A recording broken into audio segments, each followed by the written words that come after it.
Hi guys! Welcome to another episode of Live in the Dark with Videodrew. I'm your host, Videodrew. We have a great show tonight. It's a special Father's Day episode. But before we start, I'm just gonna tell you about a couple of Pokemon and Yu-Gi-Oh cards that, if you want, you can buy from me, Videodrew, on any of my stores or places where you can just type in ebay.com/Videodrew. Like Gliscor. Gliscor has 2 fighting spells. One of them is Acrobatics, and the other one is Guillotine.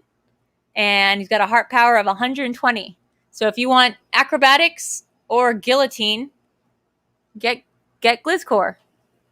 I've also got, let's see what else I have. Some of these ones don't even make sense to me. Okay, yeah, this one's good. This one's good. Lick Tongue, we all love Lick Tongue. That's Tongue Slap. Hammer In. We've also got... Oh, now these are all the normal ones. I've got Searing Flame on a Sizzlepede, Durant, fan favorite, and Yamper. His ability is Ball Search and Hide. We've all known a Yamper or two in my life. 2 more, because these guys are friends. If anyone wants to buy from me, Nemesis Flag. This is a little bit more adult. This is a little bit more cool. His power is you can take one of your banished monsters, except Nemesis Flag, because you're holding them. And during your main phase you can take one monster in your deck, except Nemesis Flag. So basically, you can use any card except Nemesis Flag. That's what it do, Yugi. And then we have, for our final one tonight, I'm going to get a good one. Where is it? Okay. Yeah. Okay. We have, for our final card, Genix Alley Chemisterer. It's a machine and a tuner. And it lets you take one attribute and face a Gen X monster. And then that monster becomes the attribute. And the effects can be devastating and activated during either player's turn. So I also have a Pot of Greed and a Jar of Greed. It allows you to draw 3 cards on your next turn. Okay, roll tape.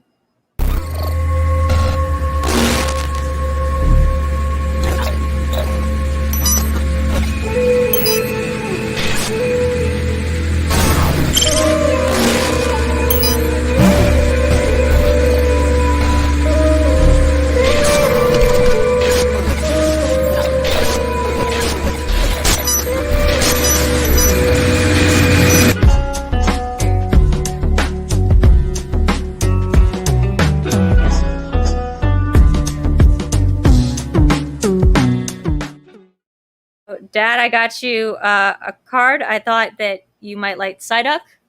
So I got you a first edition Psyduck. Oh my god, a first edition Psyduck. I love Psyduck. The only issue is this might not actually be real. It might be a fake first edition. I bought them off of eBay. I should have known when somebody put Pokemon and spelled it with an I. But I bought about 20 of the cards for $5. Another sign it probably wasn't a first edition. Well, I'll pretend like it's real. It might be real. It might be real. You've always related to Psyduck, Dad. Oh, I always like Psyduck. Why? Because he gets his powers when he gets a headache. Yeah, he gets his powers when he gets his headache, which is pretty much like a Grant family emblem. Yeah. He's like, Psyduck. Well, you can't get, gotta pay for your powers. Yeah, when I saw the Pokemon movie, the director told me 2 things. The new movie that came out with Ryan Reynolds. He said, I've never seen Pokemon, and I don't care about these monsters. And then he said, the only character I like is Psyduck because he has anxiety. Well. And I thought that was very, very funny. Always make sure that you are involved with IPs that you don't care about because you think of them as tiny little monsters. You didn't see the Pokemon movie, did you? Detective Pokemon? Detective Pikachu. Detective Pikachu with Ryan Reynolds? Ryan Reynolds was the voice of and also the embodiment of Detective Pikachu. No. No? Can't say I have seen that yet. Okay, well, it's fine. It's good. It's fine. It's got Ryan Reynolds in it, and it has all the Pokemon. And my experience with Pokemon is You don't have to learn anything about their stupid world or what they do for their stupid living. Just know they live in a Being John Malkovich society where they can only say their name. Like, that's the only thing they can do is say their name, like, in different tones. Like, Psyduck, or like Bulbasaur, Soar, or Charmeleon, Pikachu. But he goes Pikachu because he's trying to say words and he's desperate for us to understand them. And the existential dilemma is he cannot. Can they write? They cannot write. Can they type? There is one cat who can talk English, and he talks in a really terrible Brooklyn accent. And he works for the bad guys, and nobody ever seems to comment on the fact that this one cat is speaking perfect English and translating the rest of the Pokemon for them. Well, it's a cat. Yes, it's a cat. Its name is Meowth, and he works for Team Rocket, which is that's right. I know Meow. You know Meowth? Yeah, I know Meow. He's great. He's really over it. He's really over Team Rocket. It's a guy and a girl named Jesse and James. Yeah, I know Team Rocket. Okay, so you know Pokemon. I know a little bit of Pokemon. Okay, well, that's more than I knew before last week. You used to watch Pokemon. No, that was Hannah. Hannah used to watch Pokemon. I did not. I never watched those Pocket Monsters. No appeal. Jigglypuff, I liked the voice of it because I thought it was very funny and sounded like something on drugs, like Jigglypuff. Meowth learned how to speak to impress a girl, Meowth, and girl Meowth. Oh, girl Meowth, and she rejected him for a Persian, shaking my head. I thought that was what the bad guy did. Didn't the bad guy reject Meowth for like a dark Persian?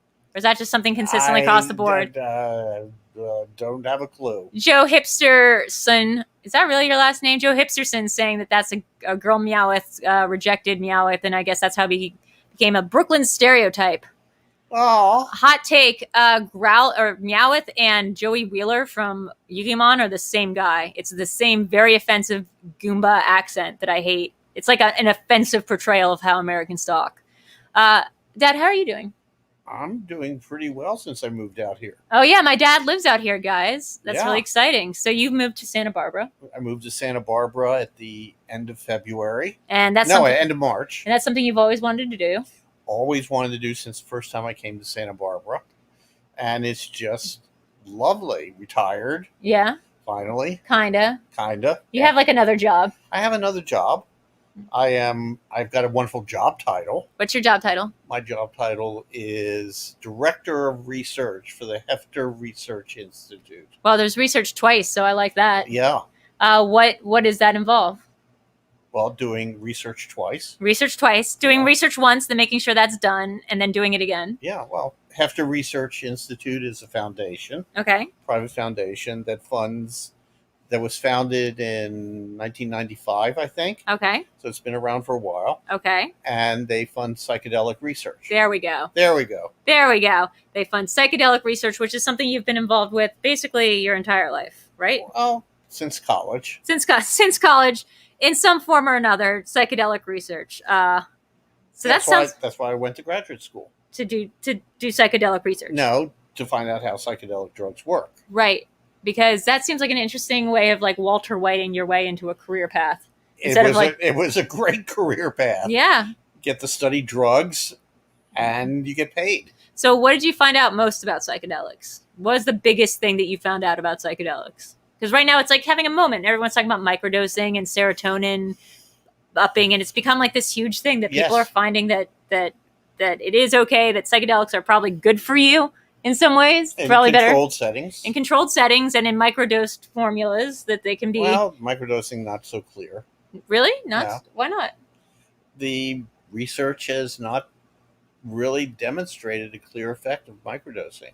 They're like it doesn't have a good effect or a bad effect? It doesn't seem to have a consistent effect. So but microdosing is just, hear me out, is just better than macrodosing. Like if you're going to tell people to do anything, tell them to start tiny, right? Well microdosing is supposed to be so small that you don't even feel it, but it's supposed to do something anyway. Like CBD. Kind of like CBD. Like it's more of like a placebo kind of effect. But people say it's real. I just saw some research last week. Yeah. That it doesn't seem to be that much better than placebo. So guys, you heard it here first. If you're going to do drugs, do the regular amount of psychedelics. Because microdosing is just not going to do anything for you. You might as well just take the full amount of psychedelics. Dad, we're going to talk some more about your job. It sounds awesome, and I've always been obsessed with what you do for a living, and I know people are going to have some questions. So, guys, streamlabs.com/Videodrew. Send in your questions. They'll be read aloud by a robot. Super chats are also open, but they won't make a noise. I can't figure out why not. It won't even make like a little alert noise, so it's not going to be as satisfying for you. Plus, Streamlabs doesn't take the huge cut of the percentage of dollar signs. There'll be like a little thing. But first, Dad, before we get to any of this is technically a show where I read the movie news and we talk about movie news and then we do whatever we want later. So what's hot in movie news? What's hot in movie news? Let's see. Sean, let's bring it up. Okay, I forgot how much I'd have to read. Sam Ratner joins the cast of Steven Spielberg's semi-autobiographical film. The cast includes Michelle Williams, Seth Rogen, and Paul Dano. The film is loosely based on Steven as a 12-year-old boy. Wasn't that 8mm? Didn't he not? That was JJ. I know, but wasn't that essentially what 8mm was about? No, 8mm was about monsters. It was about monsters in JJ Abrams' childhood. Yeah, but didn't that happen to Steven Spielberg? No, that didn't happen to Steven Spielberg. I think what happened to Steven Spielberg was Jaws. And Jaws happened to Steven Spielberg. Well, no, before that was Sugarland Express. Oh, wow. Yeah, you're going to flex on me like that, Dad? I'm part of a movie trivia competition show. I know his first movie was Sugarland Express, kind of. I kind of knew that. For a while, I thought it was Duel, but that was a TV movie. That's right. Yeah, so now I know. What do you think about this this cast? It kind of reminds me of All That Jazz, if All That Jazz was just made about a child, because you shouldn't probably do a biographic-y thing with yourself. Like, give it to someone else. Who's Michelle Williams going to play? I love Michelle Williams. She's probably going to play, I'm going to take a leap out here and just say the mom. The mom? Yeah, I mean, it's him as a 12-year-old boy, so it's going to be his love interest? Like, no. No, but... A teacher? Oh my God, Michelle Williams as a mom? Michelle Williams has a kid that's like 14 years old. Oh my God. I can only think of Michelle Williams in the movie Dick. Oh my God, that movie is a very long time ago. She was with Heath Ledger. They had a kid together. That's what? Yeah. I had no idea. And then she was with Spike. She didn't tell me. Yeah, I know. She hasn't called in a while. She lives in Brooklyn. She was dating Spike Jonze for a while. She's got a whole thing going on, but she definitely has a child that's older than Trevor. Let me put it that way. You don't know who Trevor is, but he's a friend of the show, and he is 15. So I think her kid is older than Trevor. So I guess she's playing the mom. Paul Dano, very creepy. I guess I don't know that much about Steven Spielberg's life or seem that interested in what his life was. Clearly, they're going to make it. You think? They'll make it like Shakespeare in Love. Wait, how? So how? They're going to have events in his life. Yeah. That mirror events in the movies. Oh, I see what you're saying. So there's going to be like a scene where he comes upon a dinosaur and he's like, wow. Yes. Welcome to Jurassic Park. Or he finds a fly in amber. Yeah, exactly. Oh, I see that. I could see that. Or he's sent away to Munich. Well, that's harsh. That's real harsh. You forget how many movies that Steven Spielberg has done that have involved the Holocaust. So I don't know how old he was, but he might have been around for World War II. No, he's pretty much the same age I am. Yeah, so there's not going to be one thing where he like finds a piece of paper and he's like, "Is this Schindler's List?" Like that's not going to be. Maybe go shopping, honey. Yeah, exactly. There's let's see what else he's done. He's done 2 movies for a significant number of years, where he's done 2 movies a year. He did like The Lost World and something else. I'm supposed to be good at this. And he did like Munich the same year he did something else, and he did the Tintin movie. So there's just been too many Steven Spielberg productions that Well, they'll hit the high points. They'll have him be chased out of the water with a shark. Yes. He's gonna run away from like a boulder, and then someone's gonna be like, "That belongs in a museum." There you go. Exactly. There you go. It's gonna be that type of thing. I think it's gonna be him being best friends with baby George Lucas. Oh, good one. Yeah, he's gonna be like a young guy. Maybe that's like Paul Dano's character. Although Paul Dano's way too old to be any of these guys. None of this cast makes sense to me because they're all like in their mid-40s. Are they his teachers? Seth Rogen will be the father. You think Seth Rogen's gonna be Spielberg's dad? Yeah. I see it as Dano, creepy Dano. No. You think, okay, so Rogen and Michelle Williams, I buy that. So was Paul Dano? He's just like the next door. Best friend? Paul Dano's like 40 years old. If he's friends with a 12... Teacher.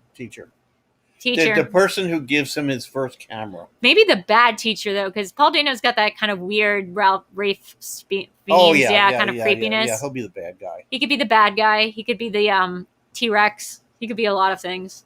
Okay, well, that's exciting. I guess we'll wait and see, but I don't think it's going to be as good as All That Jazz, the movie that Fosse made that predicted his own death by a couple months. All That Jazz is one of my favorites. One of my favorites, too. At the end scene of that movie never fails to make me just sob uncontrollably. Yeah. It's so much fun. It's so much fun, but his death scene, the bye-bye love sequence, where he's like crying, I mean, like he's doing that huge elaborate thing, and he's saying goodbye to everyone in the audience. And but it's so showbiz. It's so showbiz. It's so great, but it did predict his death by only a few months. So that's a bummer. Hopefully this will not do the same. Okay, next news. We're just rolling through these. Blackula is back. Oh, Blackula. Blackula is missed opportunity to say Blackula is Backula. The new film is a modern reimagining of the 1972 movie. The reboot picks up where the original saga left off and will be set in a metropolitan city post-coronavirus pandemic. What? Oh, yes. Wait, what? Where people can't go out. Blackula runs a delivery service. No, Blackula can't come into your home if you're stuck indoors. You have to invite him in. Yes, but he's going to run a delivery service. Of blood? No, DoorDash. Yeah, but the DoorDash... Dracula Dash thing is Blood Dash. You would still have to do non-contact, like, drop-off, so he would still not be invited in your house. I've not invited in one person who has dropped off one thing in the past year.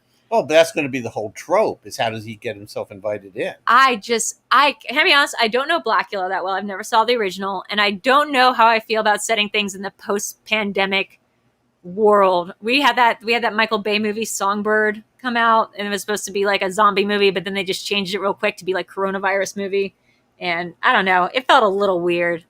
But what was Blackula like? Was that a good film? Blackula was Black Dracula. It was part of the blaxploitation set of films in the early 70s. So how is he cooler than regular Dracula? I see his picture, but like, was he like? Because it was pretty straightforward. There you go. So it's like, was it like Superfly? Was it like kind of like a Superfly, but he was dressed fancy. Okay. And it was just that, it was just a black version of black cinema version of Dracula. So did Curtis Mayfield do the soundtrack for this movie? Okay. He did not do unfortunately not. But then the sequel was what? Die Blackula Die, or Scream Blackula Scream. Scream Blackula Scream. You know what? I would like to see a crossover between this and what is the one where the guy's name was Priest Youngblood? Was that Superfly, or was that was the... Priest, yes. Yeah, that was Superfly. Yeah, it wasn't Shaft. So that guy's got a really distinctive name. But Superfly had Priest Youngblood, and if Priest Youngblood had to deal with Blackula... Oh, that would be He's good. Like the Van Helsing of that universe. The Superfly versus Dracula versus Blackula. Versus Blackula. I think we've just created like our own unit, like a universal monster world, or monsterverse. Yeah. I think Jordan Peele should be in the charge of this. We just put it to him. Keep Lena Waithe far away. Give him a call. I will. I'll call him later. So that sounds really good. I like the idea of creating a monsterverse that's not going to suck, so to speak. But the MonsterVerse, the Godzilla and King Kong movies? No. Well, like the Universal MonsterVerse. So like Abbott and Costello meet Wolfman. Yeah, but all those MonsterVerse. Kay and Peele meet the Wolfman. Exactly. Well, I mean, they're redoing Candyman. Michael Keaton's the executive producer of the new Candyman movie. Is he really? Yes, starting how do I pronounce his name? Jaja Abdul Natim, the second, the guy who was in. He was an Aquaman. He was Watchmen. He turned out to be. You saw the Watchmen TV show, right? Yes. He turned out to be Dr. Manhattan. Oh, okay. He's really, really good and really cute. So, he's going to be in the new Candyman movie. Oh. And it's produced by Jordan Peele. It looks really good. And it's supposed to be coming out pretty soon. I'd just like Jordan Peele to take over the whole MonsterVerse thing. They should just let him go. Yeah. I mean, his Twilight Zone was kind of lame, but I feel like if you give him a movie... Just give him a movie verse. Maybe hook him up with M. Night Shyamalan. I can't say his name. God, no. No, come on. His movies have been kind of good. Some of them have been really good. Like The Visit was very good. The one that was a found footage horror film about going to go see your grandparents and how terrifying that is to have to stay with your grandparents for the weekend. I never saw that. It was incredible. Really? It's like just a really incredible, like low key horror movie about like how terrifying old people are and like whether they're monsters, or maybe they're just old people and they're scary. And it really is from a kid's perspective. Going to see grandma. Yeah, exactly. It's from a kid's perspective, and it's just basically like these old people. I don't know my grandparents that well. I've been dropped off at the house. They're acting really crazy, and I'm scared of them. But is this like supernatural, or is this like just The Visit? It's called The Visit. Yeah. Oh, I'll pull it up. Very good movie. And then I really like Split a lot. I have not seen Glass and Split. Yeah, I've gone halfway through Split. Glass is bullshit, but Split is very, very strong. Split is a very strong film because it goes in one way and then it does the thing where the reveal is pretty good. Okay, well, don't spoil it. I'm not spoiling it. I'm just saying it's a good movie. And then, so I had really high hopes for Glass because I thought he was kind of back on his A game, like really good movies. I also found out that Signs can be a good movie if you read it as they're not aliens, they're demons. What? So if you read Signs, the movie, if you go back and you watch it through the lens of these creatures are not aliens, they are demons that this ex-priest is dealing with because there's been an outbreak of demons across society. That's the only way the water makes sense because it's holy water that he's blessed. It's like he's lost his faith and he's like somebody has to go re-find his faith after the death of his wife. These are signs of the devil. These are not aliens who are allergic to recontextualization. Right? That's the only way that Signs makes it a good movie. Wow. Yeah. Okay, well, I will rewatch that with a different frame. Right. So, I mean, I think that M. Night could have like a reconnaissance. I think that he was due for one. I just think Glass was a terrible movie. I'm excited about his new movie about an island where people age really quickly. It's new. It hasn't come out yet. It's called like Older or like Old Beach. Yeah, I don't want to see that. That's too scary. Yeah, well, it's like these guys this couple takes their parents They take their kids to the beach and they have these really young kids and suddenly they become older. Yeah, they become older and the whole beach gets weird and no, I don't want to see that. Why not? Because I'm getting older too fast. Oh yeah. That can really cause some psychic damage. I'm excited to see what that movie is though. Maybe it's just a metaphor. Getting a headache. Maybe you'll Psyduck. Get psi powers. You'll get some psi powers. Do you want some Tylenol? Have some Tylenol. My bag. Okay, let's move this right along then. Third news. We get our first look at Sasha Kallel as Supergirl and Michael Keaton returning as Batman in the new Flash movie. What? Have you seen this, Dad? No. Here's that thing on the left is a picture of Michael Keaton showing up in the new Batman movie. You know, the one with Robert Pattinson that's coming out? Oh, no, sorry. That's the new Batman movie. The Flash movie that's coming out that's part of the Zack Snyderverse thing, but not by Zack Snyder. Michael Keaton showing up as a Flashpoint. Wow. So it's like a combination of all the, universes. Wow. Right? But he's going to be playing Bruce Wayne. So old Batman. Yeah, he's Bruce Wayne from his universe who's fallen into the Flash universe. Okay. Yeah, so that's going to be a thing. Yeah. Wow. I'm kind of stunned. I didn't think Michael Keaton would ever do Batman again. I think Michael Keaton's Batman is such an interesting Batman when you think about it. He might have been, I think people agree with me here, but his Bruce Wayne is the only Bruce Wayne that's ever made sense because that's how a rich, crazy person would act. Like, he's not that crazy on the surface, but he's got that scene in the original Batman 89 where he's like got the fire poker thing and he goes, "You want to get nuts? Let's get nuts." And he smashes the thing and you're like, who is that? That's not how Bruce Wayne acts. That's not how Batman acts. That's how Beetlejuice acts. Like, it's just a really weird moment that really makes you question like what his Batman is thinking or his Bruce Wayne is thinking at all times. And I'd be interested in seeing how this guy, his specific version of Bruce Wayne has aged into adulthood. Well, that'll be so. Bruce Wayne is now grandfather. No, he never. He had a bunch of adopted kids, but I don't think any of them made it past early adulthood. Well, if you're Batman's sidekick, you're not going to get. Well, those were all adopted. Those were all his adopted kids. No, they were wards. Some of them were wards. Some of them, Dick Grayson was a ward, but I think one of them, Batwing, was like his adopted son, right? And didn't he have tell me in the audience, NerdChronic, you're probably watching. One of the kids was actually his kid at some point, right? The one the Joker killed. No. Yeah, I think so. Some nerd tell me in the comments if that's true. Because there was Dick Grayson, there was Batwing, right? There's two different people. Then there was like I feel like a little boy that he had with, was it Talia al Ghul? I think he has a kid with Talia al Ghul, like a real kid.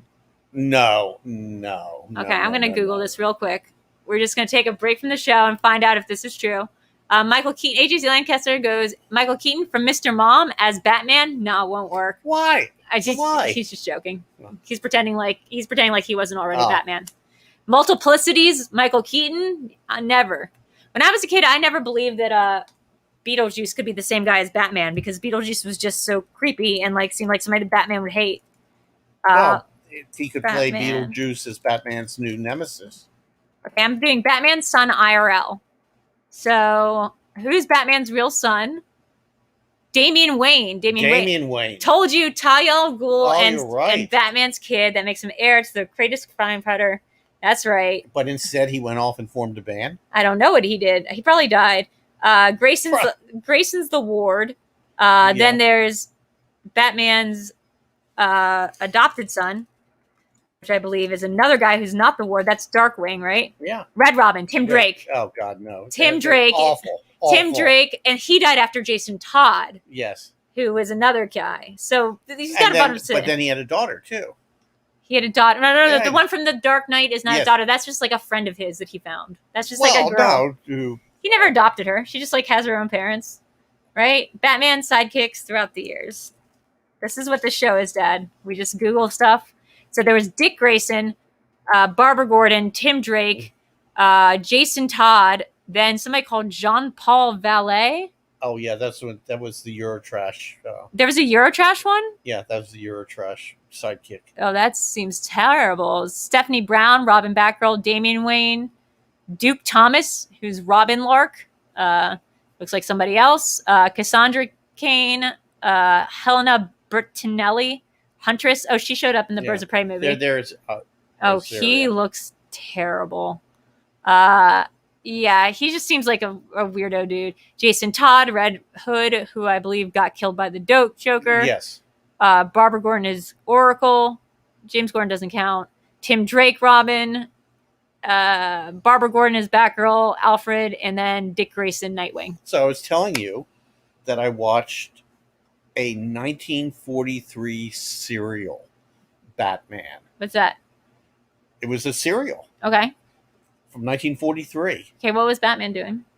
Batman was fighting Japanese spies in World War II. That does seem like something he'd be doing in World War II until he decided that he needed, like, in the 80s to team up with the Japanese and make more money. Because Batman can be fighting the Japanese, but Bruce Wayne definitely needs to be doing a lot of business. Well, he was a government agent in this one. Oh, what? Yes. So Wayne Enterprises, like he was an employee of the government? Well, Wayne Enterprises and Stark Industries were competitors for government contracts. Well, they exist in two totally different universes, first of all. But second of all, they're contractors, which doesn't make them employees. They don't have to answer to the government. They're they're mercenaries. They're contractors. Contractors. But Batman. Yeah. Batman was evidently in this serial was a government agent. That feels, this feels wrong in the same way that when I watched the new trailer for the new Batman with Robert Pattinson. Have you seen No. Okay, so there's a trailer for this movie and it opens up and it's the FBI is lining out in the hallway and it's like a brightly lit room and Gordon's there. It's Jeffrey Wright, I think. And he's talking to Jeffrey Wright is Gordon? Yeah. Oh, that's good. Oh, yeah. And then he's talking to everyone. And then, so the FBI is there. They're investigating the case. Whatever happened, there's a note. And suddenly Batman's there and he's talking to them. And I'm like, wait, what does the FBI think is going on? Like, what is the FBI is like a totally not inside Gotham's jurisdiction. So when a guy in a bat suit just shows up and the police commissioner just starts talking to him like he's just a detective on the case. And then they have to be like, I'm sorry, is he a special agent? Is he somebody who's got a deputy badge? Well, he was a special agent in World War II, so of course. Well, but it just feels like the FBI should have some thoughts about Batman investigating cases as a vigilante, right? Like, I just feel like the FBI should not be involved with... They should not be aware of Batman's existence. They should be maybe outsourcing some of those Wayne Enterprises contracts, but I don't know. There was something about that. Maybe he was recommended by... Bruce Wayne. By Wayne Industries. Yeah. I just feel like the FBI would immediately be like, this is suspicious and start following the money and suddenly Lucius Fox would be getting subpoenaed and like getting a grand jury subpoena. Like this would immediately become a Blackwater thing. Maybe Bruce Wayne through his political connections, has become director of the FBI. Okay, wait, stop. First of all, in this movie, Bruce Wayne is like very young. This is the beginning of Bruce Wayne because it's Robert Pattinson. So, secondly, who's he know in the FBI? Well, he could have made a big campaign donation. He could have. I guess he knows Amanda. What's her name? Amanda, not Amanda Palmer. Amanda, the Suicide Squad lady, the woman who looks over the. Yeah. He's friends with her, Amanda Waller. There we go. Well, you don't know. Well, yeah, Amanda Waller though is not. She's not part of the FBI. She's part of like her own division, right? So in this serial. Okay, yeah, sorry. Let's go back to the serial. Dick Grayson. Okay. Has the worst hair ever. Like, let me pull up a picture. What does it look like? Eraserhead hair. Eraserhead hair? Let's see. Dick. We're not talking about the one with Burgess Meredith and that. No. This is 1943. It's a further. Republic serial. So let's see. Oh, wow. He does have Eraserhead hair. Wow. This guy. Is that scary? That's amazing. Is he scary looking or what? Okay, I'm going to pull this up for a second, guys. This is terrifying. That is some David Lynch doing Batman. Yes. Which I like a lot. So this is apparently what he looks like a Schmoedown competitor trying to dress up as a Batman character. Look at that, guys. And Robin is just like it just looks like a piece of paper he cut out and put an R over. That's not, and I don't know if that's some kind of tunic or whatever. Hey, Patrick Harden, nice to see you. FBI and Batman, it's the crossover we all deserve, says AJ. Also says, I want Fox Mulder investigating the Batman. That would be the best episode. Yeah. Exactly. If Scully and Mulder would put on the case of like, what the hell is going on in Gotham? There's a giant man bat. Right, who's another guy entirely. Maybe they're thrown off the case by the man bat. Yeah. Who's a different dude. Have you seen the Harley Quinn TV show? Yes, I have. I loved it. That is the best show of all time. And it really hits home about what's ridiculous, I think, about Gotham in general. Like what I love about Gotham, the whole world building of Gotham. What I don't understand is the shark character. Well, you didn't know about King Shark? Well, I mean, who has a shark head? Well, first of all, it's a character. He lives in Gotham. That's like a established canon. But second of all, why do you think Batman carries around shark repeller on his utility vest? He does? Yeah, that's like a whole running gag throughout all the Batmans is he has shark repeller on his belt. Well, I guess you have to be prepared. Did he get that from the new Steven Spielberg movie? No, he did not, but that would be great. King Shark, he's a Batman villain. But guys, help me out here. He often comes in contact with King Shark, or at least he's afraid to, because he literally keeps it on his belt. And he's kind of like the one that's going to be in the new Harley Quinn movie, but it's a different guy, I think, who's like nom nom. Or maybe that is the same guy. Yeah, it is the same dude. So this is King Shark. He's going to be played by Sylvester Stallone in the Suicide Squad movie. Let's see, add it in. Guys, welcome to Live in the Dark. We're here with my dad this evening. Boom. Oh, wait a minute. So is he a white? Is he a great white or is he a hammerhead? I think it depends on which version you're looking at. I think, but you've seen the Suicide Squad trailer, right? With this, where he goes like, hand. Yes. She goes, yep, that's your hand. And he goes, nom nom, and then he eats the guy. Yeah. It's going to be so good. But no, I really like, shark propellant was in Batman 66. Somebody saying. Well, there you go. There we go. I think they also made a joke about it in Batman and Robin. I think they had a joke about why he keeps it on his belt. I don't know. Oh, and also in the serial. Yeah. Alfred is a dunce. What do you mean, like a dunce? Like he doesn't understand anything that's going on. Well, that's he's no like, Michael Caine. Yeah, but or Jeremy Irons. Yeah. Jeremy Irons as Alfred might be my favorite version of Alfred. Better than Michael Caine? Michael Caine's fine, but it's just Michael Caine doing his Michael Caine thing. Jeremy Irons as Alfred was so bitchy. Like, that's true. He's so like snide, and I love him for it. Like where he's just like he's rolling his eyes at everything the Batman says, and Batman's like, "I work for him," and you're like, "That's probably how Alfred sees it in his universe." Alfred's probably like this little kid I've been taking care of, and like works for me. I like that a lot. Okay, so that's it for movie news. I'm going to get myself a drink. Do you want anything, by the way? Nope. I have a Diet Ginger Ale if you're interested. You're going to leave me alone here on screen? Yeah, I have getting it from the fridge. It's literally 1 foot away. So. Entertain the masses, Dad. Okay. Good job. Great job. Thanks, always coming through. Okay. So, guys, any questions from my dad about this Batman serial or anything about his job with Psychedelics or what it was like growing up with me? There's a... Don't ask that. Okay, so let's start there. What was it like growing up with me?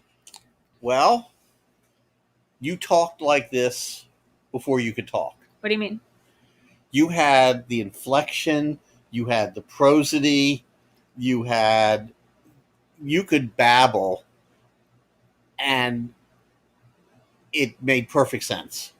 Like I would just be talking nonsense. I'd be like blah blah blah blah blah. Yeah. But I'd be saying it like in syntax. So I'd be like blah blah blah blah blah blah blah. Yeah. And convincingly. And with authority. Convincingly. And with authority. Like, I will buy what you're selling, ma'am. Like, if I could understand a word you were saying, it sounds like you know what you're talking about. Like Stewie.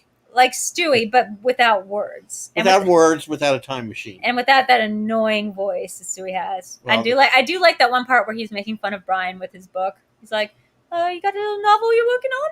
Characters coming together and falling apart?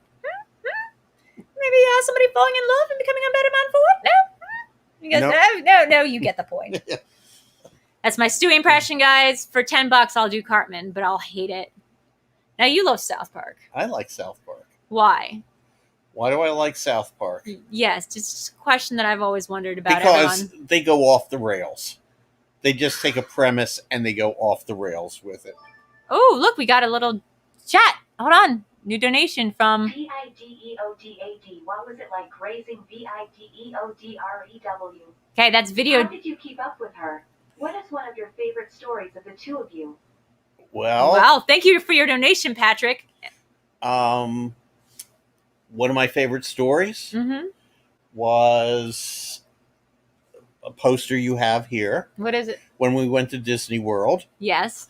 And we got in line for Tower of Terror. Oh, yes. And we were big babies. And we got out of line for Tower of Terror. We got it, yeah. And then we got in line for Tower of Terror. Yep. And then we got out of line for Tower of Terror. We did not want to do that. We had problems at the Legoland stuff. We had problems with the rides. And we finally went in and we screamed all the way down. Yeah, we were so scared. Awful. And then we bought everything in the merch shop. Yeah, that's right. We did. And we did a couple scary things. I think we went on all the scary rides. We went on Space Mountain. We went on Space Mountain and I screamed. Yeah. I just screamed continuously. What about the one that had Tim Curry in it and a little robot with like Skippy or something? Oh, Skippy. I found a Skippy and gave it to Hannah a year or so ago. Happy Father's Day to one half the source of Drew's power. Thank you for bringing Drew to us. I have met two of your lovely daughters and am grateful. Happy Father's Day to others and good night, Queen Videodrew. Thank you so much. Oh, that's from Movie Finobi. He actually has a tattoo that Hannah gave him that he got while he was in town. Wow. Yeah, he wanted to get a tattoo of my face, and Hannah went, no. And I went, Hannah, that's a really good idea. You should give him that give him that tattoo. And she went, no, that's weird. But you know what? Hannah's now a famous tattoo artist, and my face is still unadorned. And I see Maxwell donated another $20 saying, Happy Father's Day, all. Maxwell, aren't you in Disneyland or Disney World right now? You can correct me if I'm wrong. Aren't you in Disney World as we speak? What are you doing? Are you at Epcot? That was my least favorite part of Disney. What's Epcot? It was wasn't it kind of boring? I liked it. I mean, were there any rides? No, there's no rides. It's just exhibits. Okay. Well, maybe it's just that's the city of the future. Experimental prototype city of tomorrow. Yeah, but counterpoint, is it?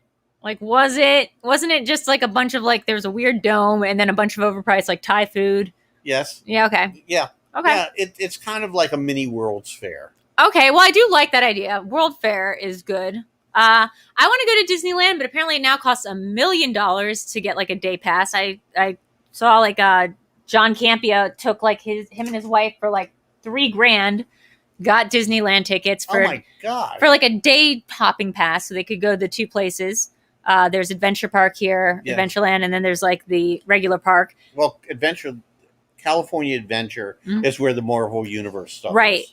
so he went there and it found out that was closed all day, or like it was booked all day. Oh my God. And so was the Star Wars place. So he spent $3,000 to do like nothing. Dumbo. Yeah. Dumbo. Or my favorite ride, Mr. Toad's Wild Ride. Mr.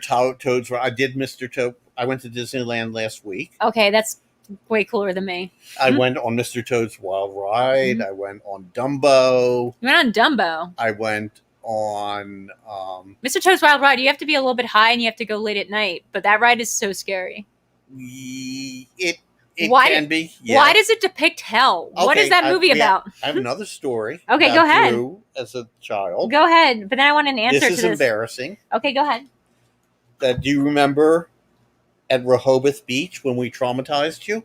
I remember a lot of times being traumatized. You'll have to be a little bit more specific. A lot of times being traumatized. I remember being counter conditioned for a lot of issues growing up. So you'll have to be a little bit more specific about what time I was traumatized. We went on a funhouse ride. Okay. And we were in the car. Yeah. And you mean in the car on the ride? Yeah, the ride car. Oh, I think this is where my nightmare comes from. Okay, keep going. And the car is heading to a wall. Oh, God. And I yelled out, "We're going to crash! We're going to crash!" Oh, was this directly after we had been in a bad car accident? No. Yes, it was. No, it wasn't. That's why I was so scared. Yeah, you and Mom were. Me and Mom were in a terrible car accident, so Yes. that's why it was a little bit scarier. I still have dreams about that Rehoboth ride. So yeah, that was a terrible time. But Hannah was always very good at going on these scary rides. Hannah was great on those rides. No, I'm very good at scary rides now. I want you to know that I'm really good at roller coasters, and I could go on every single. I still can't go on a roller coaster. When Mom and I went to the state fair when I was moving to New York, back to New York, there's some state fairs here. She took me on the G-Force machines. Oh God, no. Yeah, no. All the G-Force, the Gravitron, but also the ones that just whip you around in the air using G-Force. No. The only one I refused to go on was the zipper one, because like that one you can actually just break teeth going in. Like it thumps you around, like it goes backwards and upside down. It's on like a giant zipper pull kind of, and you just you hear all these horror stories about people breaking your teeth. And then God traumatized you. How did God traumatize me? When we went to that circus out in the field. Okay. There was a big thunderstorm. Thank you. I tell this story all the time. Keep telling it. And this thunderstorm just whipped up. It was a 3-pole tent or 2-pole tent. It was a tent circus. In the middle of nowhere. In the middle of a field. Yeah. And in the middle of the show, this thunderstorm whipped up and the tent started flapping and they evacuated everybody. And I got separated. You got separated for a little bit, and we had to run to the car in this middle of this huge storm. And the storm was hitting the lightning pole because it was the largest and metallic object there. Yes. And so after that, by the way, I had issues with storms where if it was raining during a swim meet, I would jump out of the pool and try to hide underneath the cars because I heard they were conducive, like the rubber would be conductive. I had a real issue with natural disasters after that experience. And for a long time. Oh, I still do. Like, I cannot stand storms, and I get really scared about anything that's involving natural disasters. When there was a hurricane or a really bad tornado, I think it was a hurricane earlier last year, somewhere in the South. I forget where, but I was like glued to the TV. There was like winds whipping up, and I was just glued, terrified. Not because it was going to hit me, but just like terrified over the concept of storms. Quick Strike is asking, why do you not do rides? Why do I not do rides? Yeah. I don't like them. I don't find them enjoyable. I do not like vestibular stimulation. What's vestibular stimulation? Your inner ear. Oh. So, when it goes up and then it drops down real quick. Oh, if I remember correctly, it's more the anticipation that you really don't like. No, I hate the feeling of your stomach coming up into your throat and being whipped around, and I just don't trust them. Okay. I don't trust them. Okay, but if you don't trust them, worst thing that happens is, something bad happens, you lose maybe a limb, and then you get a lot of money. Not worth it. I mean... No. I think it's kind of worth it. No, the car goes flying off the rails, and... That's like a what's it, Final Destination movie. That's not really going to happen. Although I've seen funny videos. How do you know? Because if it happened that often, then I would, be getting payouts, because wasn't there a story recently of somebody who snapped their neck? No, an alligator jumped out of the water and ate them. No. Yeah, no, it's a Disney World. Somebody, yes. No. Are you telling me like no, like it didn't happen? Because I can promise you it happened. No. You're saying no, that it didn't happen. An alligator jumped out and ate somebody on a ride at Disneyland. Yep, Disney World. No, Disney World. No. Alligator, Disney, kid. See how this is already auto-populating? Disney gator attack. Alligator saw boy as prey. What? A 2-year-old Nebraska boy was killed by an alligator at Walt Disney World Hotel and died due to a series of events. Family of boy killed by alligator at Disney World. What? Yeah. What? Why did Disney World allow an alligator to come in? Oh, I'm sorry. The question isn't why they allowed an alligator. If you can see, it's why did they allow 226 alligators? They had 226 alligators at Disney World? Yeah, I mean, were they an attraction? No, they probably paid ticket price. I mean, it's Florida. Were they in the ponds? Yeah, they were in the ponds. That's what happened. But you're allowed to go swimming in the ponds. Well, that's apparently what happened with the child. That's not good. No, it's not good, but it's Florida. Are you sure they're not animatronic alligators from Jungle Ride? Since a toddler was killed by an alligator at Disney Resort. It wasn't even on a ride. It was just like at a resort park. It was on a beach? Yeah, a beach at Disney's Glen Floridian Resort. An alligator lunged out of the Seven Seas Lagoon just on a ride and bent over and scooped the water. Yep. And killed the kid. I'm never going to Disney World. Yeah, I mean, don't go near gators. Jeff Quiz Show Jeff says, Happy Father's Day to Videodad. Thank you. Videodad. Oh, I like that. That's mine. I came up with that. Oh, I like that. Oh, because Video Mom is Video Mommy. So Videodad is one word. That's true because Videodrew is one word. Alligator story is true, Dad, said Marcus. I mean, it is true. But that's like a living creature issue. I feel like that's not like the ride's fault. Yeah, like, I just don't trust the rides. I don't like at Disney. I don't like I don't like glass elevators either. You know what? I got stuck on one was a Six Flags ride. It was because Six Flags is the one you have to worry about. I don't know why, but Six Flag rides break down constantly. I was on one that did a loop-de-loop and got stuck halfway up the loop. We were there for like 20 minutes. When I was at Disney World last week, mm-hmm. I got stuck. We got stuck on the Peter Pan ride. Oh, I like that one. Where'd you get stuck? Like what part? Right. We were like 6 feet from getting off, and it just broke down. And like, I don't know, a half a dozen, 10 employees had to go into the bowels of the ride. Oh my God. Maybe some child had been spirited off. I don't know. Yeah, well, it is the story of a vampire. The story of Peter Pan is the story of a vampire child, not just Lost Boys. The concept of Peter Pan is a young boy flies to your window, an ageless boy, and says, I'm going to take your children away to a place where they never grow old. And then Van Helsing is like Captain Hook, and he's just trying to get this like evil spirit kid. Wasn't that Lost Boys? I'm telling you, Lost Boys kind of took the concept and made it like they just took the idea of Lost Boys in spirit. They didn't really have a Peter Pan thing. Like it was a motif that Neverland is probably like where the vampires go, and these kids are like young forever, and you never die and you never grow old. Well, what about the mermaids? The mermaids are succubi. Yeah. Oh, that makes total sense. Yeah. That makes sense. Yeah. And Tiger Lily is a skinwalker, or like a what is it called? A changeling? No, not a changeling. It's the skinwalkers. What are they called? A Wendigo. A Wendigo. Yeah, Wendigo.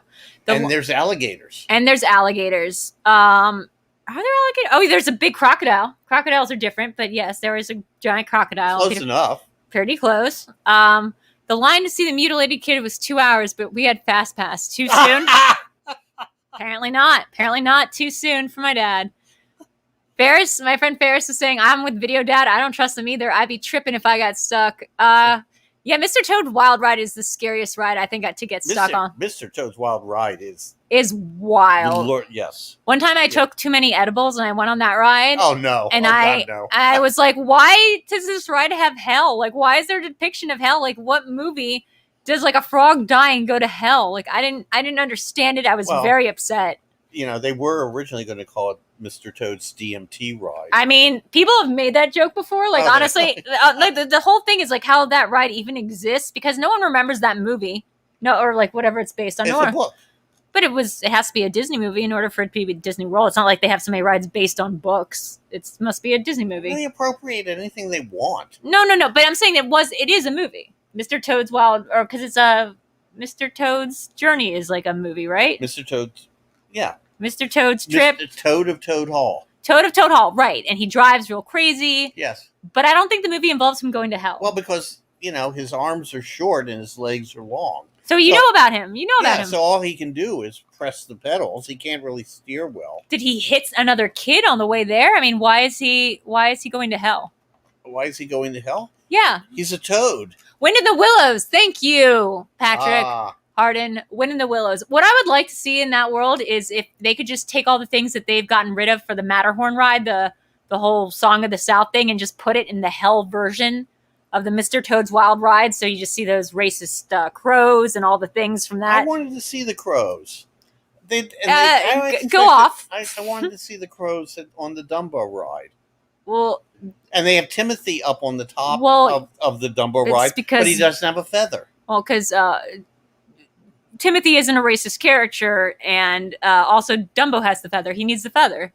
Timothy didn't need the feather. Yeah, but none of the Dumbos had feathers. Yeah, but Timothy never had the feather. Timothy was like, you don't need the feather. No, Timothy gave him the feather. But it was just more. Timothy had like the absinthe. Yeah, no, Timothy, Was Timothy a bad influence? I'm now thinking about it. Yeah, because, they got drunk and did Pink Elephants. And they did Pink Elephants, but like it was Timothy T. Mouse. He's no Jiminy Cricket. Well, he is no Jiminy Cricket.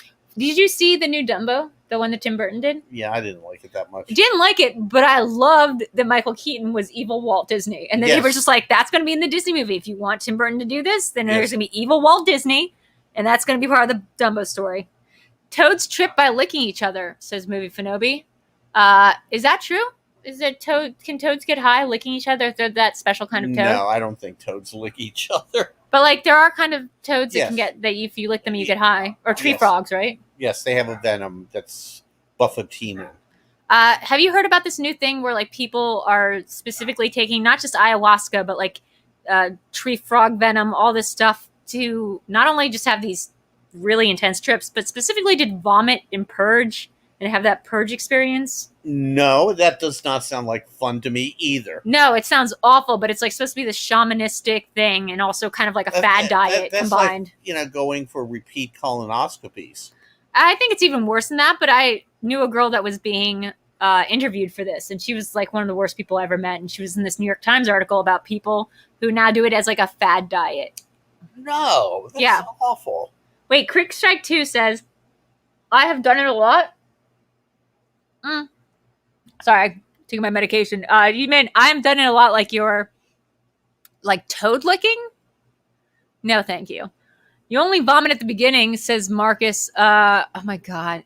You guys, I hate that you know this. If it is what I'm thinking of, so 2 different people in the chat are saying that they have experience doing this. You only vomit at the beginning. That's because your gut is loaded with serotonin receptors. Well, I know that after that time I came home and I was just so severely ill after New Year's this one time. Do you remember in high school? Yes. And you were just like, well, not for nothing, but if you take too much LSD, and I was like, that's not it. Well, now that we're a couple years behind us, I can say that was definitely it. I had taken way too much LSD and I got so sick the next day because, I guess the serotonin receptors are in your belly. Yes. But also I have a very sensitive stomach and I did not microdose that night. I think part of me is still in that night. That was a really intense experience. But and that's why your hair turned white. That's why my hair turned white. That and Cruella. That and because I saw a movie trailer I really liked. Buckets of vomit, by the way. Marcus and Quick Strike, who have had a severe experience with doing this. You only vomit at the beginning, but it's buckets of vomit, by the way. And then Quick Strike says, I have done it a lot, if it is what I'm thinking of. If you mean the thing where you and your crew pilot a ship, I have done it a ton. I'm the best pilot. Oh, that's the Millennium Falcon ride. Oh, I'm sorry. Quick Strike, I hadn't read up. Oh, because you were responding to Marcus saying, anyone done the immersive experience of Galaxy's Edge? I thought you were talking about tripping. So I was very confused. I almost got on the Rise of the Resistance ride. I've never been there since like the Star Wars thing. It's so hard to get. Here's the thing. I really like amusement parks. I love the postmodern mediated experience of the amusement parks. I love like the whole concept of it. But I like the janky off-brand ones. Like here you have like Knott's Berry's Farm and all these ones that like the only like IP that they could like actually afford is like Snoopy and Woodstock and like a pirate that's not part of any franchise. It's just like a regular pirate. And like, but it's cool. The place is awesome. Like they have the scariest roller coasters, but then also they have this like theme. There's like different, I guess the whole theme of it is like Wild West kind of. Yes. It's really cool. I don't know why. I just love this janky off-brand theme park. It kind of feels like if you were in Westworld, but like you weren't allowed to murder anyone. It's Westworld ish. It's Westworld ish. And like, I just love the idea of these off-brand theme parks. It's really good. And you get good cookies afterwards. Yeah, it's like a low-cost Westworld. Yeah, it's a low-cost Westworld. It's a low-stakes Westworld. There is like a version of like it's a small world ride, or it's the wild Mr. Oh my God, I went on the small world ride. Why did you Kill me? Why did you do that? Why did you do that, Dad? Because it had to. Because that's the only ride you can handle? That's right. That's the only ride I could handle. But by the end of it, I was humming along like everybody in this mindless daze. Do you remember that movie that came out? Did you ever see this? It was called it wasn't not called The Edge of Tomorrow, but it was like called Tomorrowland or something. Tomorrowland. Not the George Clooney one, the one that was in black and white and they shot guerrilla style at Disney. Oh, yes. And it was like a horror movie kind of. Yes, and about a father who... Yes. Oh, good Father's Day movie. That's a great Father's Day movie. It's also like kind of pretentious, but it was... I was watching a review of it recently and I was like, yeah, that movie's wild. They have cat fever in it. Like, the whole idea was this guy went in and guerrilla style filmed a movie at Disney, and the whole thing was, is Disney going to sue? Are they going to be like mad? Because Disney is very like litigious. And then they didn't. So that was that. Go see this movie. I can't remember the title of it. Was it Tomorrowland? Was it? It's called Escape from Tomorrowland. Escape from Tomorrowland. Why did you do that, Dad? It's probably the most spoken line tonight. Okay. Escape from Tomorrow. There we go. Escape from Tomorrow. Are we excited for WW season 4? What? What? Westworld 4? Oh, Westworld. I thought you were talking about Wonder Woman, and I was like, season of Wonder Woman? Okay, so have you been keeping up with Westworld? Did you ever watch Westworld? Oh, of course I watched Westworld. Did you watch the 3rd season? Yeah, the 3rd season. I didn't see season 3, so I've only gone to Westworld season 2. They were trying really hard to come up with a plot. I the heard guy from Aaron Paul. Jesse Pinkman, and he was good in it. And what's his name? It's the same guy from BoJack, right? It's Todd. It's not Todd. Yeah, his name is Todd on BoJack. Yes. But not Todd from Breaking Bad. That'd be Jesse Plemons. Season 3 fell off a cliff after episode 4. I'm going to just say it right here. Season 2 just wasn't doing it for me. They didn't even have enough song drops for me. I'm one of those people who goes to the movies and I get really excited when there's a lot of music cues, except for Zack Snyder movies. I really liked Captain Marvel. I liked the opening sequence of the Army of the Dead. Army of the Dead. I thought that version of Las Vegas was really good. It just didn't even seem to fit the tone, though. It was like a weird swinger version of it. It was, but then it changed 3/4 of the way through to be the credits. It changed and all of a sudden became very serious and very good. But like it was a call and response song, so like there was other people talking during it. It was just real weird. I liked his music cues. It's the only thing that saves Sucker Punch from being a complete F in my book, is that like it has some good music drops. And I don't know. And it's just even in the Snyder cut, like they replaced all the good songs with like dirges, like just weird Aquaman dirges. I don't know. But I do love Raymond Dwaldy's drops, especially in season 1 of Westworld. They did No Surprises. They did Black Hole Sun. They did Painted Black. They did Painted Black. Oh my God, that cover of Painted Black where it was like a Western, like do-do-do, do-do-do-do-do-do-do-do-do-do-do. On the piano roll. And then they had the piano roll version. Then they had No Surprise. They also had Where's My Mind? Yes. Do-do-do-do-do-do. It's basically just my wedding. Just the entire soundtrack of the wedding. Just so your now the your wedding soundtrack and the Yeah. Westworld soundtrack has kind of moved. Yeah, I mean, Your wedding was all populated by robots. My wedding. Nobody was real. I would say that there was a good chance I got married to a host. I think that's 99% true. Oh, it's just funny. Do you see that John Oliver just ripped on him the other week? It's the third time he's done it. That's the third one they've done with him doing that. You guys don't know what I'm talking about, just Google it. But I think he probably do, because I've shown it once or twice or 3 times. Yes, before they did have a good version of Within You Without You. Oh, what was that? What song is that? That's it's a Beatles song on Sgt. Pepper's. Okay, circling back to the Army of the Dead, remember when they decided that the Cranberries Zombie, a song about the NRA killing children, would be like the good song, or the, what they called, the IRA? NRA? The Irish group. IRA, yeah, just killing children would be like a on-the-nose song to play at the end of, because it had zombies in it. No. That happened. That's what the end of the movie was like, zombie, and they were like, Zack Snyder's like, that's very clever because this movie is about zombies. But really, that song's about killing children. No, that's too... It was bad.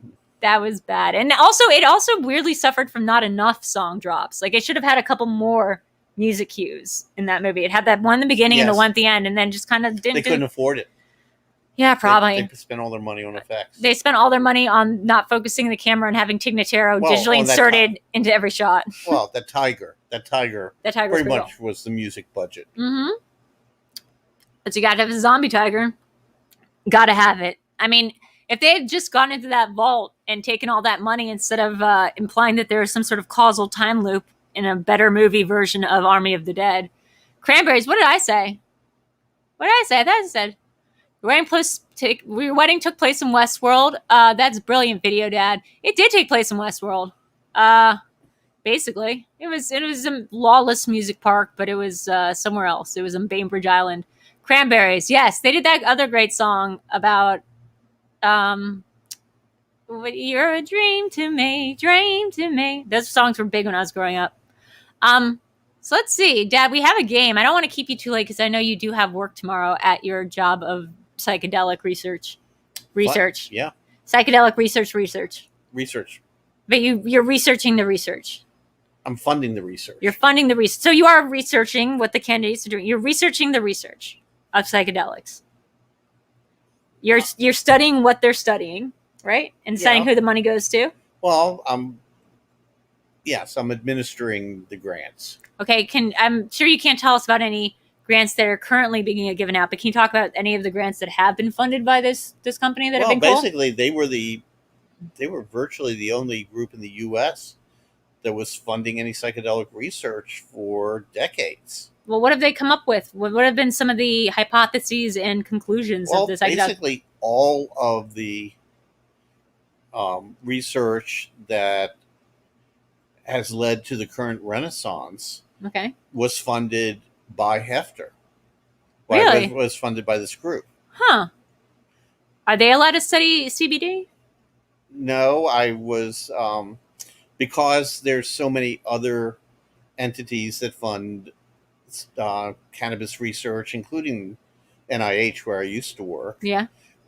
No, they focus on... They don't study MDMA because MAPS does that.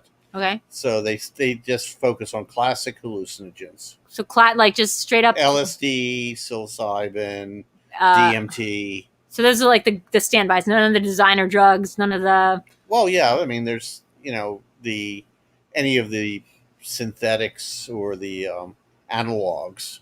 This segment of the grants on grants was funded by a grant from Dr. Stephen Grant. Very clever. Oh, yeah. Quick Strike saying I have to get up tomorrow. Well, don't we all? Night all. Good night, Quick Strike. Thanks for getting me very confused about how many times you did DMT and piloted a ship. Awesome. So Dad, okay, so now's the part of the time where we come up with a game. Well, we have a game, and we're going to come up with some movies. Okay. So what we're going to do is take existing movies. I think, Sean, if I'm correct on this, we have movies that exist, and we're going to take them and think of versions of these movies that would be a family-friendly, dad-centric film in honor of Father's Day. Okay. So just what you love for Father's Day, Dad, doing more work. Oh, sure. Yeah. Just being put on the spot to come up with something creative. Everyone loves it. It's going to be great. Okay, so let's see. What do we got here? Insert a dad into this film. Oh, well, same concept. Let's play it as loose as it comes. So, Child's Play. Oh, yeah, famously a movie without a father figure. Oh, yeah. So Child's Play, father dresses up like a doll. Yeah. To entertain their his children. Yeah.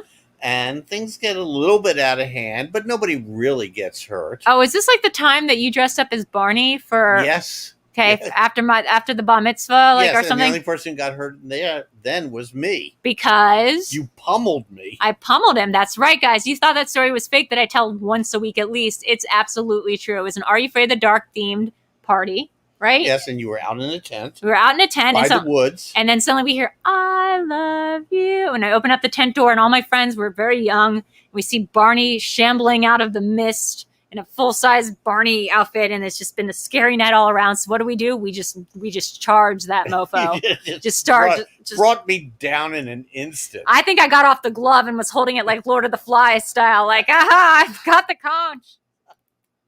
That was really cool, Dad. That was a really cool birthday surprise. And then for the rest of the time we lived in Delaware, the entire basement was done up like a creepy Are You Afraid of the Dark just theme, because we never bothered to take down the decorations or the stuff that looked like blood that was on the wall. Wow. It was just how we decided to keep the basement. No. Remember, there was handprints and yes, and there was stuff written on the wall, and you just decided to keep it like that. That was just the decor of the basement. That's cool.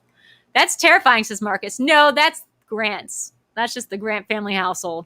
I like that. Counterpoint, though, it's the movie Seed of Chucky. Seed of Chucky? That's where he takes up gardening. No, yeah, that's great. No, it's a movie that actually, let's move you over a bit so we can get you in here the shot.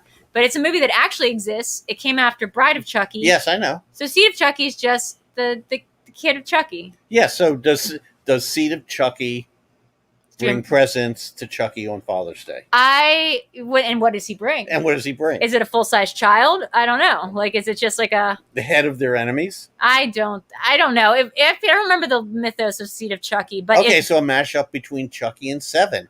Hi, Dad. Here's your present. Here's your present. Oh yeah, it's absolutely great. No, I see it as like he's rebelling against his dad. So it's actually one of those father. I am not going to murder wantonly. Yeah, exactly. You know what it is? He's like one of these Toy Story toys, and he just wants to be friends with the kids, and he's like, I'm not like you, Dad.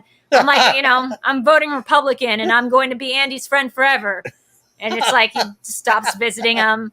He votes for Trump. I don't know. There's just a bunch. There's a lot there. Okay, that is a great idea to have Seed of Chucky show up in Toy Story 6. Yeah. Well, there is kind of like the Sid toys are kind of like Seed of Chucky style, but they're just misunderstood. They're just misunderstood. They don't want to follow Dad's weird voodoo rituals. They go to a mega church. Seed of Chucky is woke, says NerdChronic. That's probably true. He is not a Trump supporter. He is absolutely woke. He's using the correct terminology for the dolls. He identifies them by their gender preference. He refers to they refer to themselves as them. Yeah, it's a them Chucky's. Yeah. It's a Chucky's child. That's why it's Seed of Chucky, although that's sort of gender heteronormative. Woke Chucky, true horror. Yeah, I mean, it's true. He goes around making amends to everyone that, like, Chucky's tried to kill, like that Tommy kid or whatever. What's the kid's name? Tommy? Yeah. Let's just say that. Chris Sarandon's there. He goes to meetings. It's like Al-Anon, but for Chucky dolls. I love it. And he's he's nice to his the bride of Chucky. Oh, well, his mom. He loves his mom. Yeah, but here's the thing. Then he has a kid. So then we're grandparents. Well, exactly. So now it's like dirty grandpa. So now it's like the kid who's like a problem child and is like, misbehaving toy, and his dad, his like woe-begotten dad. Why don't you want your child to go out with your grandparents? Yeah, what's wrong with it's like Oh, Bride of Chucky now filmed. I mean, yeah. Chucky and his grandson are now in The Visit. Oh, yeah. Well, yeah, exactly. So now it's also filmed in front of a live studio audience. I see it like much like Married with Children or All in the Family. Yeah. You got Chucky sitting in the chair, just, saying all those Chucky one-liners that are highly inappropriate about voodoo magic and where that stems from. And then you got his like woke son being like, Dad, that's really embarrassing. That's not how we refer to them. They're not just called Haitians. Yeah. And then there's the son. The grandson comes in. Yes. And he's a red pillar. Oh, yeah. Yeah, big He's cute cute, shirt. yeah. Cute shirt. It's instead of the Chucky, it's instead of a my buddy or what they call it. It's just like Q. It's Yeah. like I love that. So that's how you put Child's Play into the context of a dad film. Next, we did a great job with that one, Dad. High five. Yeah. Ow. There we go. There we go. Next one. Now it's the visit. Somebody else. Toy Story. Well, great. Well, we just did that that one. one. Yeah, we did that one. Let's see. Well, I don't know. I haven't seen Toy Story 4, but I imagine that at some point Andy is a father. Well, no, the toys become zombies in Toy Story 4. Is that what happens? Yeah, they're all killed and then they come back. No, stop it. Yeah. That's not what happens. I Yeah. know there's this fork. No, they come back and There's a instead fork. of blood, it's stuffing. No. First Yeah. of all, Dad, none of them are made out of stuffing. I know Toy Story. They're made out of plastic. And secondly, Andy's about old enough to be a dad himself. So, I don't... Can toys procreate? I know Chucky can because he's Haitian voodoo magic, but can these toys? Well, unclear. I mean, it is true that Buzz Lightyear is bi. Yes. I don't know whether That many is people true. know that. Many people do know he's bilingual at the very least. He does speak Spanish. Yes. There is going to be that Buzz Lightyear TV show on Disney Plus. It's based on the real Buzz Lightyear, played by Chris Evans. Live action?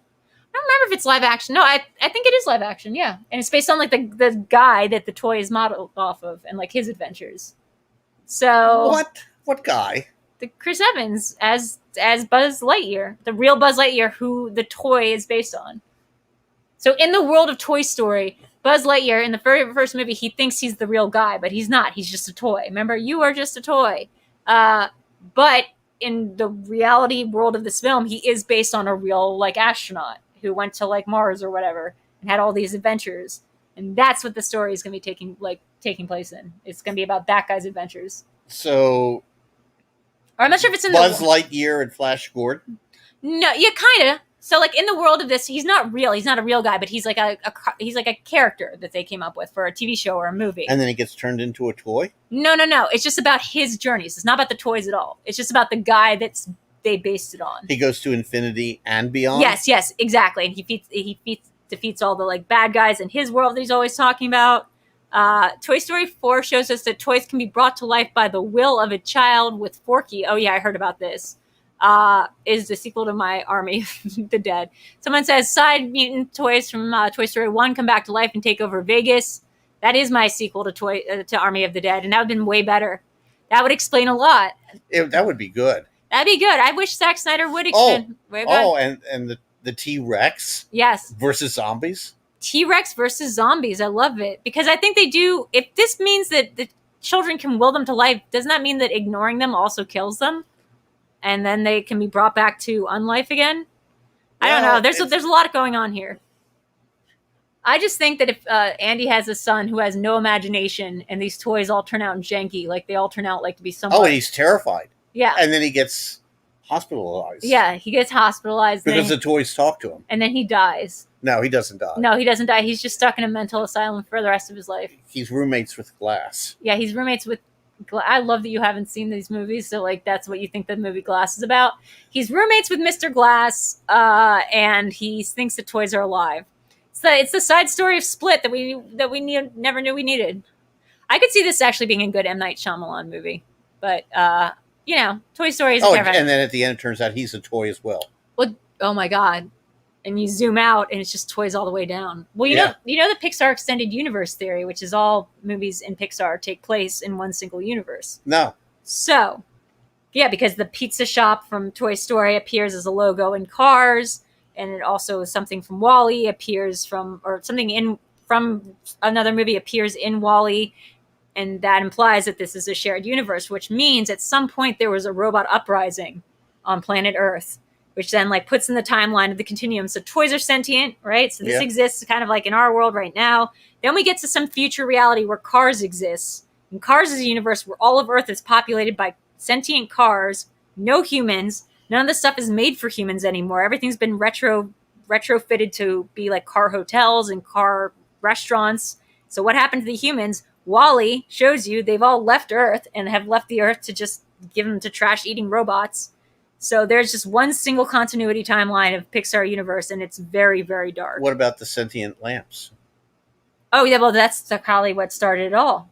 They should have known from the sentient lamp that this was not going to end well. So lamps are the Skynet of Pixar. Any object can be sentient in the Pixar universe, is what they're telling you. And every object wants to be sentient, and every object wants to be loved by humans. And at some point, something goes very, very, very wrong. And since Inside Out implies that your feelings are also sentient and want to be loved by you, there's just a bunch of stuff going on there. That's really terrifying if you consider the ramifications of. Zoom out, and it's all inside of a snow globe. Saying elsewhere. Saying nowhere. Saying elsewhere. Saying elsewhere. Yeah, that's the Pixar universe. Zoom out enough, and it's just all a gleam in John Lasseter's eye. Okay, next game. And next entry in this game. The Karate Kid. Oh, I see what you did. You picked all movies where there is no father. Well, there's a father figure. Yeah, I know, but like, what would happen if you put a father into the Karate Kid? How would that change the movie? Well, he had a strong father figure. No, he had a good. Oh, well, the strong father figure went into Cobra Kai and beat the instructor's ass. Well, because he was a SEAL. Have you seen Cobra Kai, the TV show? No. Okay, so do you know what Cobra Kai is? Well, it was the bad guy's dojo. Oh my god! But do you know like what the show Cobra Kai is? No. Okay. Oh wow, this is gonna be fun. So Cobra Kai is a TV show that's now on Netflix. Yes. Very strong, starring Ralph Macchio and the guy from the Karate Kid. It's all told from that guy's perspective, and from his mind, he's grown up to be like this loser, can't like get work anywhere. Meanwhile, Ralph Macchio has this really successful car dealership and is kind of a bully. Wait a minute, he became a car dealer? Yeah, and he gives little bonsai things to like all of his customers. And from this other guy's mind, the crane kick was an illegal kick. You can't kick somebody in the face. That's not how you win a match. Like the Ralph Macchio winning thing was like an illegal move. Just like his move was illegal, but like he didn't win the tournament when he did his illegal sweep the rug or whatever, sweep the leg. When he swept the leg, he was like, you know. So this is like Biff's story. Yeah, except that like this is a very sympathetic look on what it was like to be that guy. And so he starts up his own Cobra Kai dojo basically to get back at Ralph Macchio, and like Ralph Macchio's kid starts helping like a local, I think like Colombian boy who's getting bullied. And the whole story is just about the renaissance of the Cobra Kai. And this show exists, and it's real, and it's fantastic. Well, I still stand by my premise of introducing a dad in Cobra Kai. Yeah. He's a SEAL. He goes in. He shoots everybody. Yeah, I think that's probably right. Because what Cobra Kai brings up is that this guy did have a dad, the blonde guy. What's his name? Steven? No, that's not right. It's important. He's got a name. But his dad was an asshole. Like, his dad was an asshole Marine, and that's, of course, why he turned out the way he did. Or his stepfather or something. LOL, sweep the rug. Isn't that what they call it? Sweep the rug? Sweep the leg. Sweep the rug. Was that... Wait, does that... That's sweep the rug. Well, I don't know. Wax on, wax off. That was all like car stuff. I thought like you just did household chores. No, you did household chores, and that's what you get like your leg. Sweep the rug, kid. No. No? No. Okay. Well, I still contend that karate kick move at the end to someone's face is so illegal, and the whole show posits that there was been Johnny. It's Johnny's thing. Yes. Johnny's the name of the bad guy. Anyway, I think you just have a dad come in and you're like, what the fuck? Like I'm taking my kid out of school. Like this is messed up. Sweep the rug was Johnny Lawrence's home life. That's basically it. Well, they get into the bad dojo leader comes back. He's an army vet. He was a SEAL, and he's a very abusive guy. And I think at one point in the Cobra Kai TV show, he threatens them to the death, karate to the death. And he tries to kill both of them with karate. Oh, no. Yeah, which is pretty intense. Kind of like The Art of Self-Defense, a movie I watched recently, which is very good with Jesse Eisenberg. You should watch that movie. It's very strong. But it's sort of like the idea of like, what if you did Karate Kid, but to the nth extreme and used it to like, start. Really did snap somebody's neck. Yeah, you start getting good enough at self-defense because like all these wimps join up. Like, after they get beat up by people in the neighborhood and these adult men. So they all start taking this like very uber masculine, hyper red pill version of karate taught by this one crazy guy who, it's a good film. It's by the guy who did Faults. Check it out, guys. Overbearing sports dad shuts down this wipe off BS. I love it. Yeah. He's like, why are you hanging out with the superintendent of this building? Why are you waxing this guy's car? Yeah, exactly. Man, this guy has his own problems. Just leave him alone. Okay, I think that's pretty good. Let's go on to, do we have one or two more, Sean? Sean's giving me, Peter Pan didn't have a dad, you're saying? No. Well, because the Darlings had a dad. Well, of course they had a dad. Well, and their dad is, very traditionally played by the same guy who plays Captain Hook. Right. Yes, right. Which is only very disturbing in the Jason Isaacs version, where that version of Captain Hook is very sexy. And you're like, what is that? What is that even? In this version, it's not really his dad. What is it? It's his creepy uncle? No, I'm thinking of Hook. Hook is like Peter Pan, but he's the dad. Hook is Peter Pan's dad. Yeah, well, no. Hook is Peter Pan's dad, and the Darlings are not real. That's Pan's fantasy. Oh, okay. So like I've got a domestic life. Okay. I've got a real family. So basically what it is like Peter Pan does not like living on a boat with his dad. That's right. And his dad's best friend, Smee, who's just been around forever. Right. Yeah, and Smee's always trying to butter the sun up. And he's like, look, Smee, I don't like you. I get that for some reason you and my dad sleep together in the main quarters, but I'm not a fan. So in his mind, he's like a special kid who flies away and takes other children and goes and has real friends. And meanwhile, his dad gets his hand eaten by a crocodile. Well, yes, because they went to Disney World. Exactly. He went to Disney World and Tinkerbell's, And he didn't keep his hand within the car. That's the one terrible trip they took as a family. Yeah. They take a trip to Disney World, and he just likes to imagine his dad getting eaten by an alligator off the coast. I think that's pretty good. I also really like the idea, though, that he imagines a family where the dad is even meaner than his dad, but is played by the same guy. Like, that's the only version of a father he knows is the guy who's playing his father. Because Wendy Darling's dad is Captain Hook. Oh, and who really does have a hook? Yeah, just because he got eaten by an alligator. Yeah. Yeah, I think that's right. Because of Disney World. And he has a huge settlement, which is why he can buy such a big boat and just travel around to different ports. There you go. Yeah, and so he makes all these friends in different areas because he's basically kind of like an army brat, but like for boats. So he just goes around. And they have... Mermaids? They have... No, Tinkerbell. Well, I'm trying to think about who Tinkerbell fits into that. Is she like Siri? Is she like Boat Siri? Boat Siri. She's Boat Siri. She's like, hi, Peter. Now, today you will learn your lessons. She's like kind of like the teacher. Yeah. Yeah. Yeah, the AI construct. She's the AI construct. I do like this. I don't hate it. Yeah. I do like this. The idea of Peter Pan from Peter's perspective. He's just a kid on a giant boat with his dad and his dad's boyfriend and his digital instructor Siri Bell. I love it. Oh, that makes Peter Pan so much sadder, though, because like he does grow older. It's just not to anybody's perspective because every time he lands in a new port. Oh no, he's like 22, but his dad still dresses him like he's 6. Oh no, that's horrible. No, he still chooses. His dad wants him to dress older. He just chooses to still dress like he's 6. He's stuck in a stage of arrested development ever since his mom died. His mom named Wendy, by the way. Yes. Yeah, died in some terrible, accident. Flew out a window. Alligator. Flew out the window. She jumped out a window. She jumped out a window in the middle of the night, found by the dog. It was horrible. She thought she could fly. She thought she could fly. She was fucking nuts. This is where Peter Pan gets his flights of fancy from, so to speak. And he's stuck in this Arrested Development, Little Lord Fauntleroy. Every time he shows up to a new place, he just acts like a 12-year-old. And I could see Danny McBride really being in this. Yes. Oh, absolutely. Oh, yeah. I see this being like a Zac Efron, Danny McBride vehicle, and I really like it. Yeah. I really think that's a sad, dark twist on Peter Pan. John Hamm is the father. John Hamm as Captain Hook? Yes. Oh, I love that. And oh my God, is Danny McBride Smee? No, I feel like it would be like Andrew Reynolds or something. It would be somebody like Jonathan Groff as Smee. I don't know. We'll have to think about that, but that's very good. Seth Rogen can be the dog. Seth Rogen could be the dog, right? Wait, we don't need a dog in this version. Yes, it's Nana, the dog. I know, but that's who finds the mom's body, so I think they probably put Nana down. I don't think he could survive on a boat, quite honestly. Maybe they go visit. Maybe his mom's still alive, but in a locked away somewhere. They go visit her and Nana. So she calls the dog. Son of Rain Man, pretty good. Pretty good, although I don't think Rain Man tracks anymore. But yeah, maybe Son of Rain Man. I don't see him as somebody with a learning disability. I see him somebody with more of an emotional, cognitive disability. Like he's more of emotionally not they call it? Not non-variant. What's the term? Verbal? No, non-normal. Like it's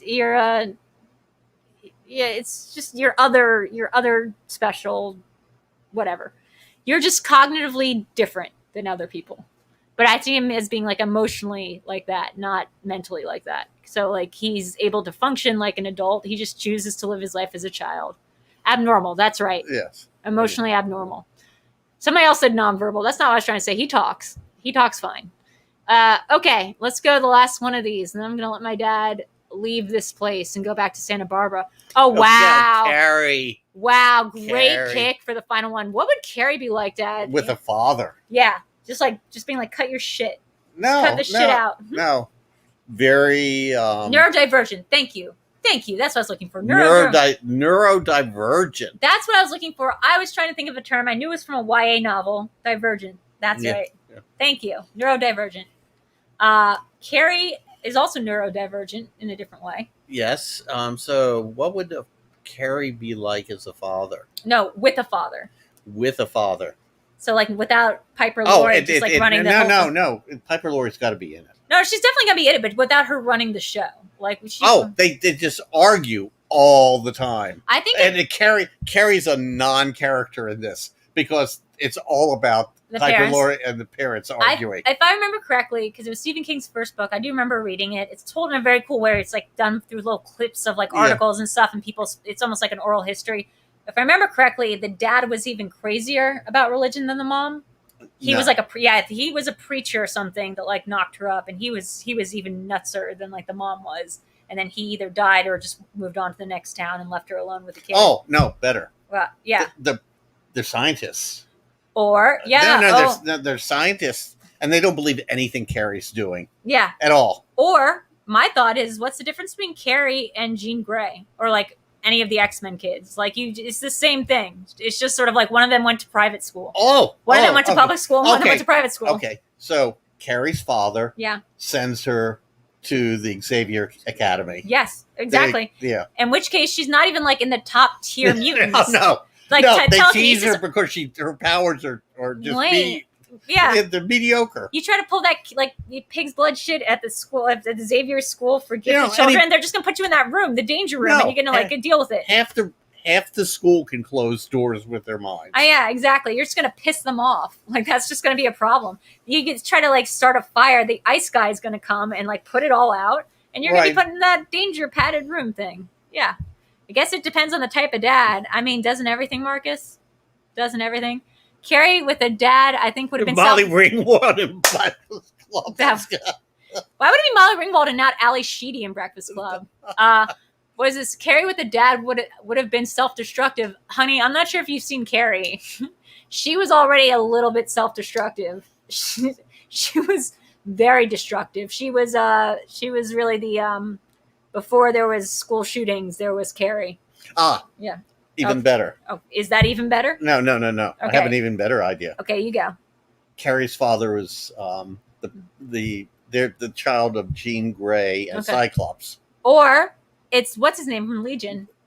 Oh, better. Yeah, it's what's his name from Legion, David. Yeah. It's David. David from Legion. Yeah, another neurodivergent mutant who has a lot of mental issues, but is also one of the coolest characters, I think, in recent modern Marvel retellings. One of my favorite shows is Legion. Oh, that Legion was outstanding. Guys, if you haven't seen Legion and you want to see what it looks like when a mutant has a mental disorder, but is also extremely powerful, check it out. It's one of my favorite shows. Oh, it was a great show. I wish it had continued. People are like loving Loki, and my one recommendation is if you like Loki, please check out Legion. Like, please check out Legion. It also has some of the best sound. Talk about sound drops. Like they have one song per episode that stops the production and just becomes a music video where characters just start acting like they're in a music video. And it re-sparked Jean Smart's career. Oh my God, Jean Smart and now she's in Hacks.